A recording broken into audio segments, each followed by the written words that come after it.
Welcome to Satsang. So beautiful to be back together. For those of you who have been here, you know that I was just out for the last 4 days, I guess it was. So it's always such a blessing to be here and to be together, but going away and coming back, even if it's a day, 2 days, 3 days, it feels like, a beautiful, beautiful homecoming. So we start satsang, as always, with a question that comes in from our family joining us from all over the world, online. And then we open it up to any questions. A beautiful global family joining on the internet through the gifts of technology. And since they can't be with us here physically, we always start with their question. But then any questions that anyone here has, please feel free to ask them. This is why we're here.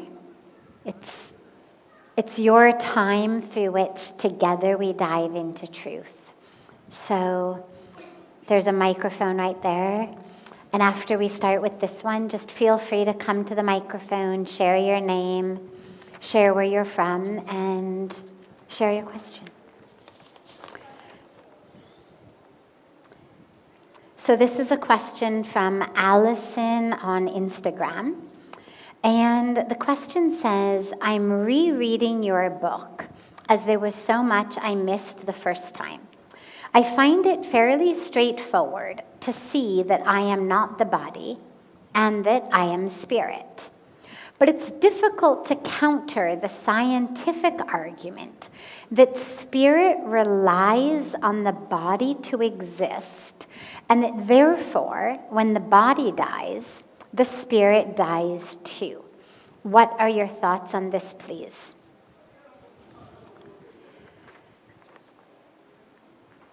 So whether we say spirit, whether we say soul, whether we say consciousness, whether we say source, whether we say awareness, the capital A awareness, whatever word we use, it's all that aspect of self that we feel that we know is me. It's accessible, it's available when we're quiet, when we go within. And yet, as our body changes throughout our life, that experience of soul, of spirit, of consciousness, it doesn't change.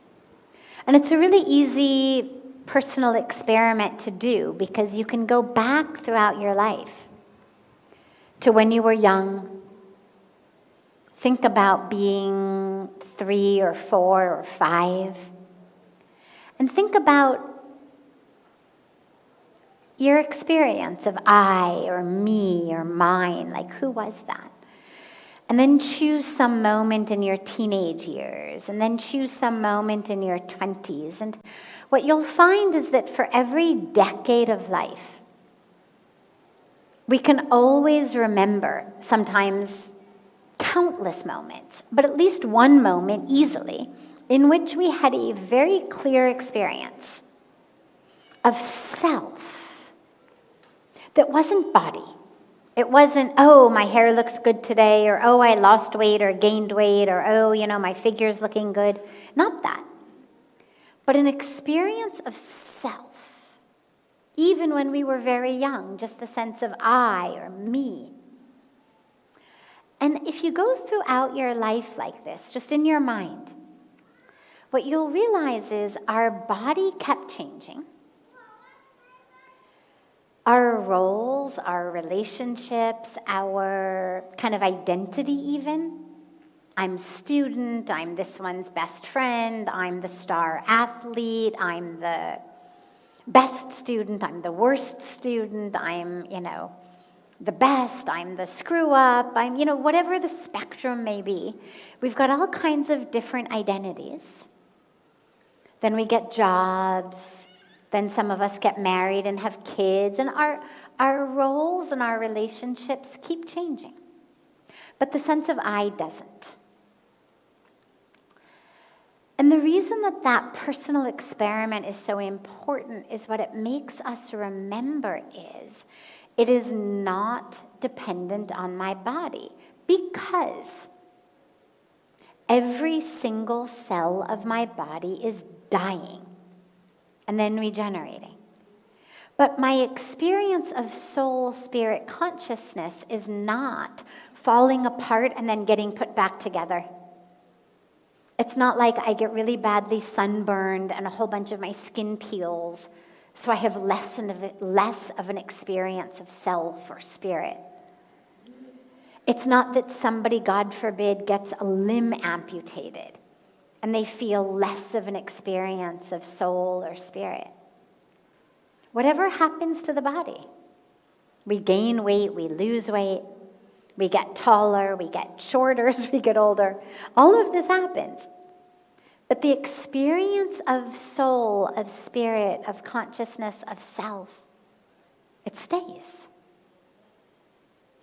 In the same way, when the body changes its form in the final way, quite literally, to ash, we die, the body is cremated.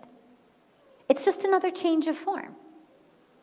Right? Science reminds us that matter, energy, it's not actually created or destroyed, it's just changing. It's changing form, changing shape. The leaf on the tree that went from green to brown and now dried and then fell onto the ground becomes soil. It didn't disappear. It just changed shape. As our body dies, gets cremated or gets buried and eaten by animals or whatever it may be, it's just a change of shape. But it's not actually going someplace. It's just another change of shape. That experience of soul, of spirit, of source relies on the body for only the part that is the word experience. I can experience soul, spirit, source, consciousness when I have a body. That is true. I need my brain. It's not enough to have a body. I need a brain, and I need the brain to be functional. If I'm brain dead, I have a body, I have a brain, I cannot rethink, access that experience of spirit. If I'm in a coma, body's there, brain is there. But as far as we know, people are not actually able to have that experience of self. Because the brain is shut down, permanently, temporarily, whatever it may be. Same thing happens in deep sleep. In dream sleep, we have an experience of self, telling ourselves stories, where I am, where I'm going, what's happening.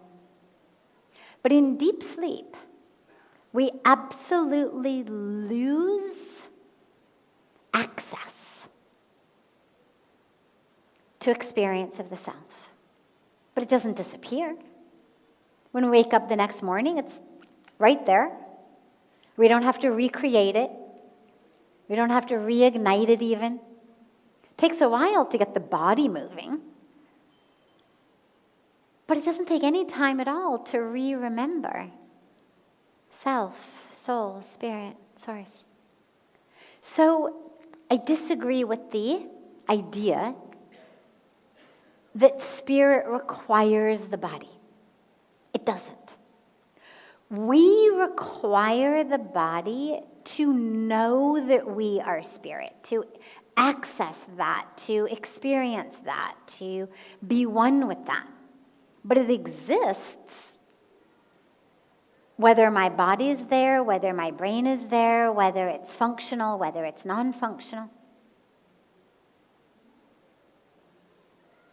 So no, it doesn't need the body. It just needs the brain for us to experience it. But think about it for a minute. So, Tallulah, could you stand up for just a moment? Thank you. So this is Tallulah, beautiful Tallulah. Okay, you can sit back down again. Thank you. Now, does everybody agree with me that she exists? Okay, any doubts? Anybody? No, she doesn't exist. Okay. Now, I know that she exists because I see her. My eyes work. I see her. I behold her. If I close my eyes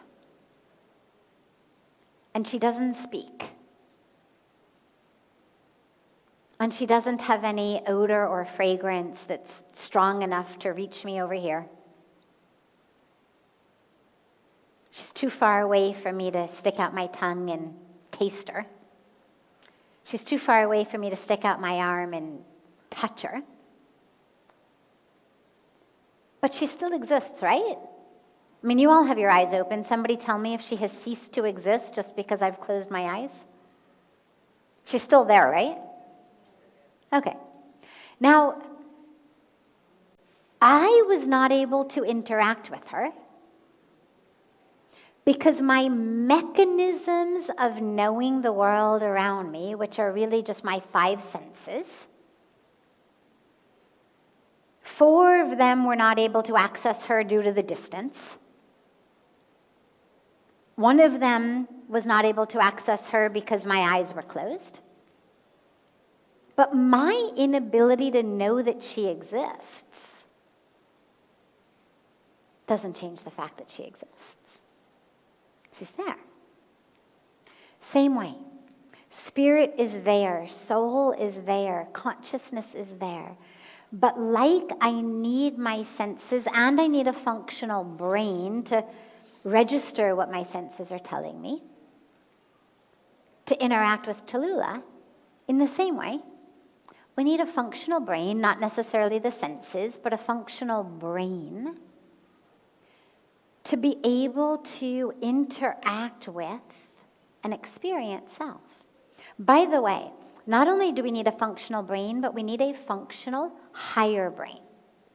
I don't need my highest part of the brain to know that Tallulah exists. My hands are enough. My eyes are enough. My nose is enough if she had a fragrance that was strong enough to go the distance. Animals could do it. Better than I could. They could smell her from here, see her in the dark. The thing that makes humans considered the pinnacle of existence is that we are the only ones who have the ability to be aware of spirit, consciousness, soul. We are the only ones, it is said, I don't know, I don't remember my past incarnations in an animal's body, but it is said that humans are the only ones with the ability to know, this is self. To look at the self as witness, as awareness. And this is why it is said that humans are the only species that can actually attain enlightenment, because it is critical in order for enlightenment for us to recognize I'm not the body. I'm not the changing waves of chemistry and electricity in my brain. I am soul. I am spirit. And to be able to distinguish between the physical body that changes and soul, spirit that doesn't change. So we need not just a brain, not a lower brain, but we actually need the highest aspect of our brain to know spirit. It requires us to be able to step back from our senses, from just this body, and actually witness and say, who is the one who's aware that I'm having a thought? Who's the one? Who's the one who says my mind is racing? Who's watching it? Who knows that that's happening? The racing mind isn't saying it. Who's saying it? Who's watching the mind? So we need our highest brain actually to be able to recognize that there is something in us, of us, other than the body. And it exists even when the body leaves. As a side aspect, it wasn't part of the question, but a quick side aspect, it is actually that which then will accompany our next body as well. And our next body as well, until we experience what we call moksha, or the ultimate liberation from this cycle of birth and death and birth and death. But as long as we are taking bodies, soul is going to accompany the body. But it doesn't need the body to live. The body needs the soul. When the soul leaves the body is finished. But the soul doesn't need the body. The spirit doesn't need the body. Yeah, great, fun question. Other questions that anyone here has? Yes, of course. Please feel free, come to the mic. You do not have to wait for me to call on you. How can we balance external action, work of every day, with the internal practice, meditation, introspection, without one overriding the other? Great. The internal and the external paths. This is really the quintessential question of walking a spiritual path. And it's actually a lot easier than it sounds. And the reason is that the internal path stays with us all the time. If I meditate in the mornings and I have a deep experience of self, I connect with truth, soul, spirit, divinity, etc. Well, then when I stand up off my meditation cushion and I go grocery shopping, that experience stays with me. It's not meant to be left behind on the cushion. And the stronger my meditation is, the more it's going to come with me in the world. And then I'm going to carry it into my office. And I'm going to carry it into my board meeting. And I'm going to carry it into my dance classes or piano classes or art classes or whatever I may be doing as an extracurricular activity. And I'm going to carry it everywhere I go. I'm going to carry it into my relationships because it's who I am. So it's not so much a matter of balance or one overshadowing the other. It's about the two of them coexisting. We do an internal practice so that we can live in the world without being impacted too much by the world. Otherwise, as Pujya Swamiji says, the world goes up and down and we go up and down with it. Ultimately, the goal is the world is always going to go up and down, but we stay anchored, we stay grounded. And that's what our internal practice does. Now, it can sometimes start to become a bit of a tendency, a tendency to ignore the outer world, a tendency to not want to engage. And there's nothing wrong with that if you have developed a powerful meditation practice. It's certainly a lot more pleasant to sit like this with the chanting of your own mantra than it is to deal with standing in a checkout line at the grocery store, or to deal with your annoying boss or your annoying employees or your annoying colleagues, or to battle traffic, or to work out a difficult relationship. But this shifts from being spiritual practice to being spiritual bypass. And it's very important that we not let one turn into the other. So when my meditation is showing me who I am, so that I can stand up and then live that truly in the world, then it's doing what it should. When my meditation practice pulls me out of the world and says, I'm not going to deal with that, I'm just going to meditate, then it's become a defense mechanism. So you want to be really careful. It is enticing. But in the same way that, a nice hot bath is beautiful, and yet eventually we got to get out. In the same way, meditation is beautiful. And extend it, sure. If you're doing 15 minutes, do 30 minutes. If you're doing 30 minutes, do an hour. If you're doing an hour, do 2 hours. Absolutely. But remember, the ultimate goal of meditation is not just thou shalt do more meditation. The ultimate goal of meditation is to ready you to move through the world with a meditative mindset. And so just make sure that you're not using it to escape the world, but you're using it to be ripe and ready for the world. And then you'll find that whatever you do, your meditation is flowing through with you. So have your beautiful daily bookends or daily anchors, morning, evening.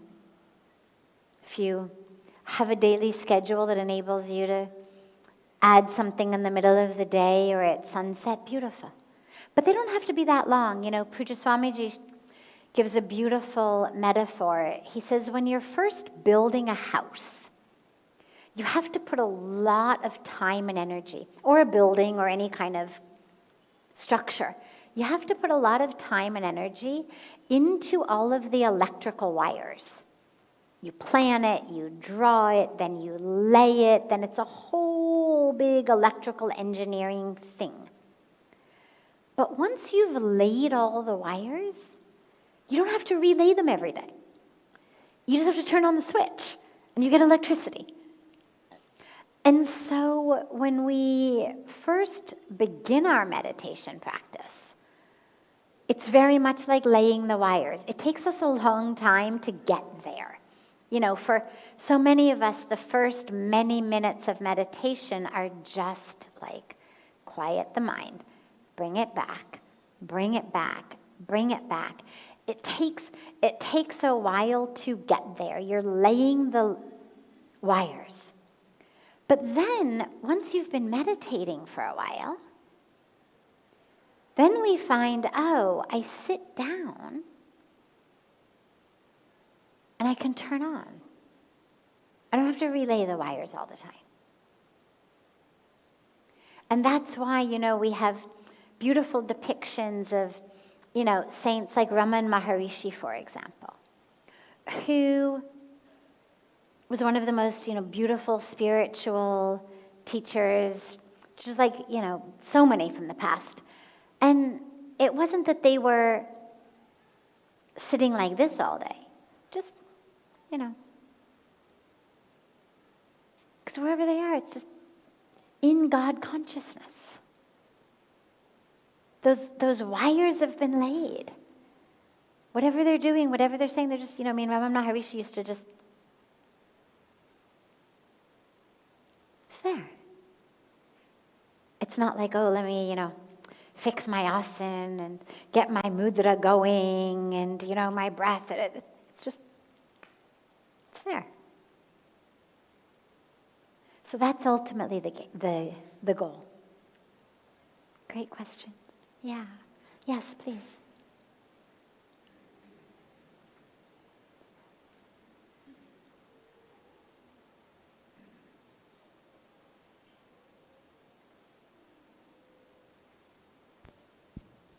Namaste. Namaste. My question's about right relationship to sadhana, to guru, to satsang, because as a spiritual seeker and also coming from the West, there's a big degree of skepticism that I have to fight within myself as I've been going through this spiritual path, right? So it's one side is skepticism, one side is inspiration, kind of flip-flop between the two. And so what that's created is what that's led to rather is a lot of spiritual shopping, basically. Can't even count how many different gurus, ashrams, initiations, spiritual practices, kriyas, mantras, yansara, sansa, that I've collected in my shopping bag, right? And of course, some practices, some teachers I resonate more with, I feel more deeper connection with, and others I don't so much. But the question kind of comes up of still even right now, even though I've taken initiation from one particular guru, or one particular ashram, Baba Neem Karoli's, by the way, over in Vrindavan. Still, I've been yearning and seeking satsang, spiritual community, right? And recently, we were with you, with the Go Dharmic crew as a satsang, but they've all scattered and left, and I've been left kind of stranded, essentially. Yes. I've been craving spiritual community because by myself, it's just, I feel out of place. I feel alone. I feel lost, to be honest. So here I am, in my mind saying in yet another satsang, in another different community, and there's almost a fear. It's am I being stuck in a kind of loop? Am I still just on this shopping spree, or is it am I bypassing? As you mentioned, spiritual bypass, Okay. right? Or is it actually just a part of the journey, or is it even a human need? Yeah. Yeah, beautiful, beautiful, multifaceted question. First of all, there's nothing wrong with skepticism. As I was saying on the Ghat in Arati, a lot of traditions require what they call blind faith. We don't. Open your eyes. Be there fully, be engaged fully, and only then have faith. There's nothing that says, close your eyes, close your mind, and just trust me. And the reason for that is it works. The teachings actually work, the practices actually work. Not everything works for every person, which is why there's such a beautiful array of options. Oh, you like to, it's easier for you to conceive of the divine or worship the divine in this type of form? No problem. Here, we'll give you this version of the divine. Or, oh, it's easier for you to worship the divine or conceive of the divine like that?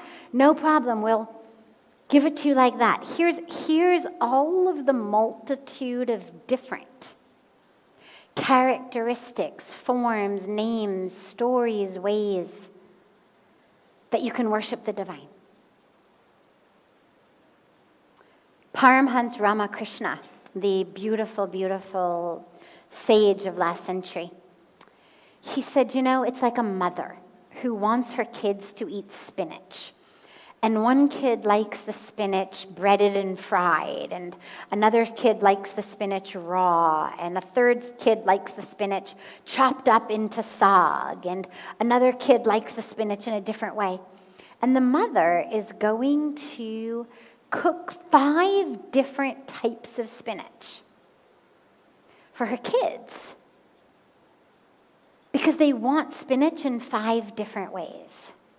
Sweetheart, Karuna, sweetie, can you turn off that fan? People have started to put sweaters and stuff on. Thank you. Yeah, no need.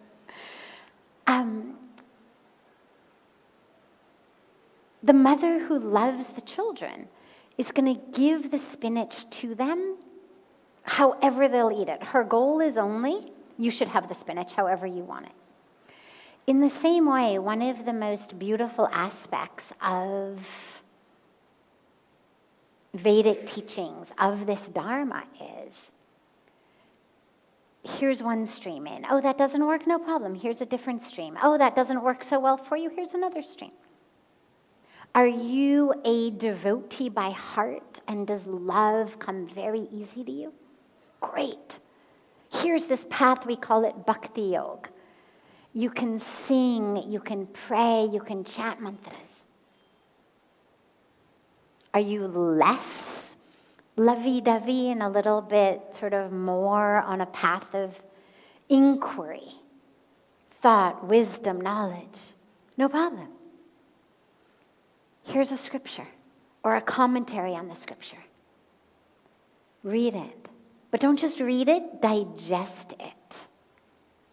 Ask yourself, inquire within, who am I? Don't take anyone's word for it. Ask yourself. We call that Gyan Yoga. Are you more inclined to action? Do you find sitting very difficult? Do you find that you want to cook food for people?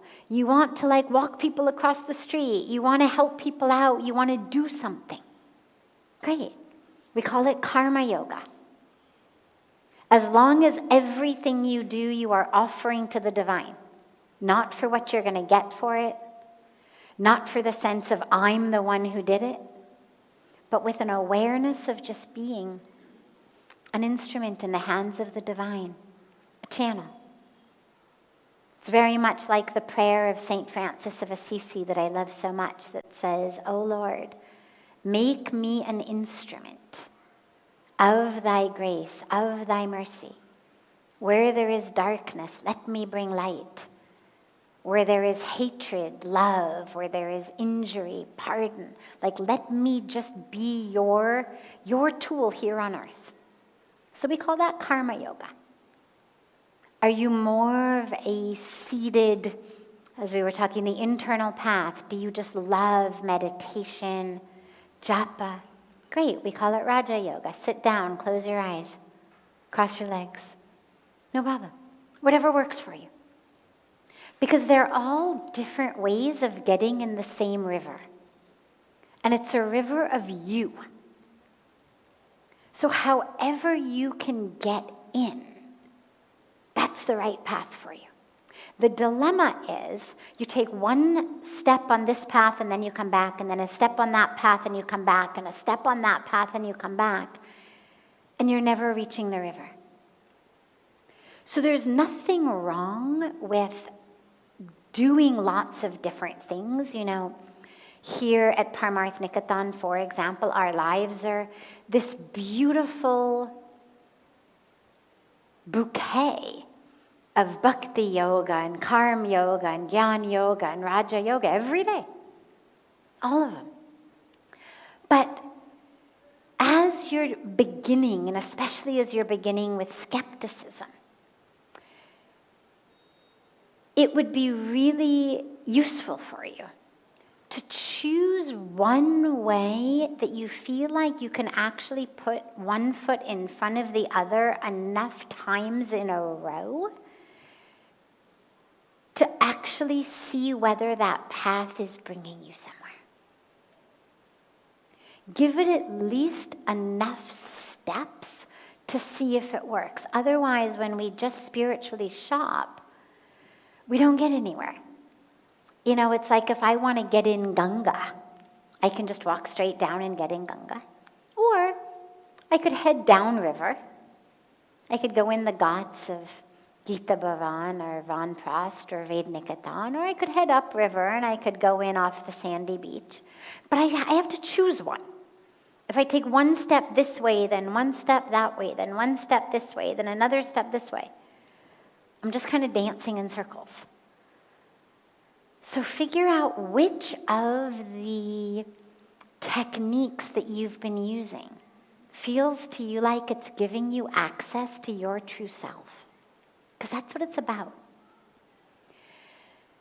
Shopping is not a problem, as long as eventually you stop and cook what you've got in your bag. So go to the farmer's market, no problem. Buy lots of things, this stall, this stall, great. Get zucchini over here and broccoli over here and tomatoes over there. No problem. I love a good farmer's market. But at the end of the day, you actually have to take the bags home and cook something. And then you got to eat it. And only then does all of that shopping benefit you in any way.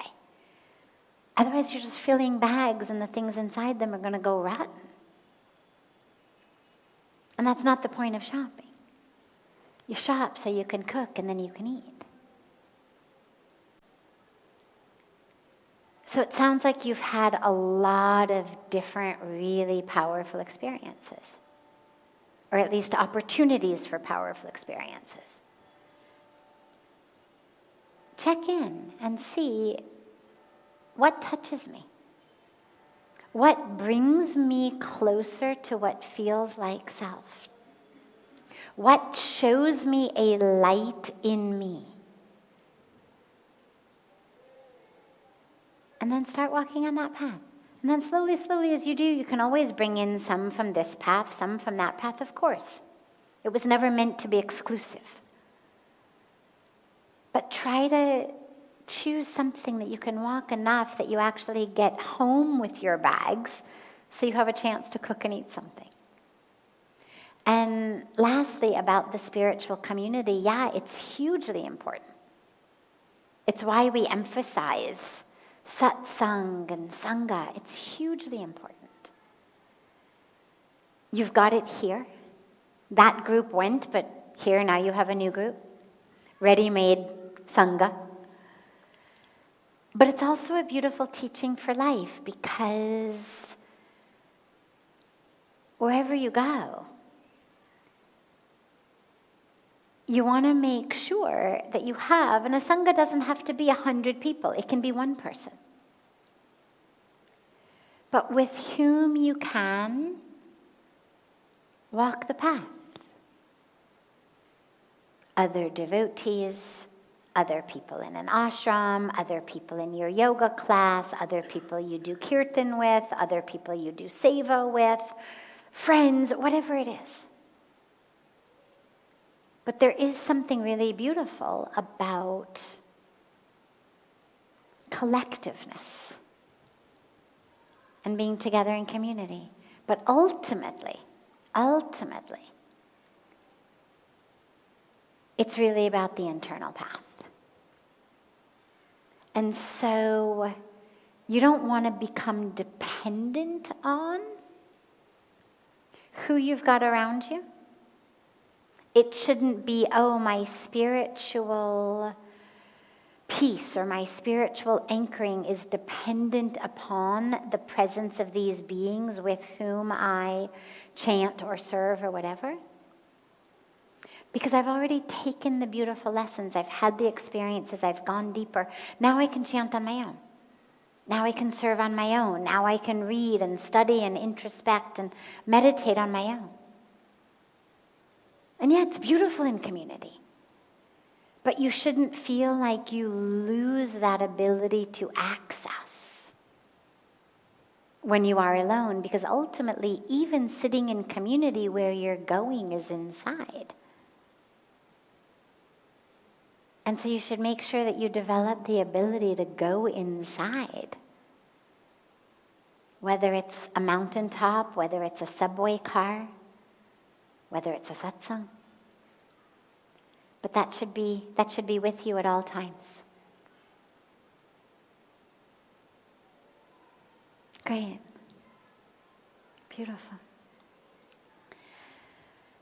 Have a beautiful rest of your evening. A beautiful morning and day to our family joining us from all over the world. And I look so forward to seeing all of you tomorrow. I'm now back, so we'll be having satsang. And so much love to you all.